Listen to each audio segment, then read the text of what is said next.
जी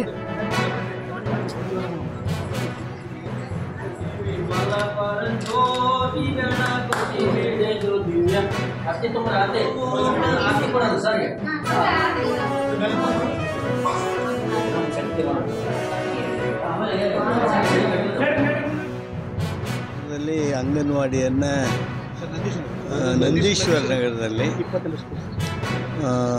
ಅಂಗನವಾಡಿಯನ್ನು 20ನೇ number ಶಾಲೆಯ ಆವರಣದಲ್ಲಿ ಉದ್ಘಾಟನೆ ಮಾಡಿದ್ದೇವೆ.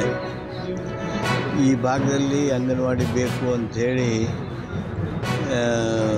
ಈ ಭಾಗದ ಹಿರಿಯರು, ನಗರಸಭೆ ಸದಸ್ಯಣಿಯವರು, ಗರಗವರು ಇವರೆಲ್ಲರೂ ಒತ್ತಾಯ ಮಾಡ್ತಾಯಿದ್ರು. ಅವರ ಒತ್ತಾಯಕ್ಕೆ ಸರ್ಕಾರ ಇವತ್ತು ಆ ಅಂಗನವಾಡಿಯನ್ನು ಪ್ರಾರಂಭ ಮಾಡಿದೆ. ಕಟ್ಟಡವನ್ನು ಉದ್ಘಾಟನೆ ಮಾಡಲಾಯಿತು. ನಾವು ಈ ಭಾಗದಲ್ಲಿ ಅಂಗನವಾಡಿ ಕಟ್ಟಡ ಇರಲಿಲ್ಲ. ಸಚಿವರಿಗೆ ಮತ್ತು ನಮ್ಮ ಸರ್ಕಾರಕ್ಕೆ ನಾವು ಮನವಿ ಮಾಡಿಕೊಂಡಿದ್ವಿ. ಈ ಭಾಗದ ಮಕ್ಕಳಿಗೆಲ್ಲ ಅನುಕೂಲ ಆಗೈತಿ. ಸಚಿವರಿಗೆ ಮತ್ತು ಸಚಿವರು ನಮ್ಮ ಮನವಿಗೆ ಸ್ಪಂದನೆ ಮಾಡಿದರು. ಸ್ಪಂದನೆ ಮಾಡಿದ್ದಕ್ಕೆ ಇವತ್ತು ಅಂಗನವಾಡಿಯನ್ನು ಉದ್ಘಾಟನೆ ಮಾಡಿದ್ವಿ.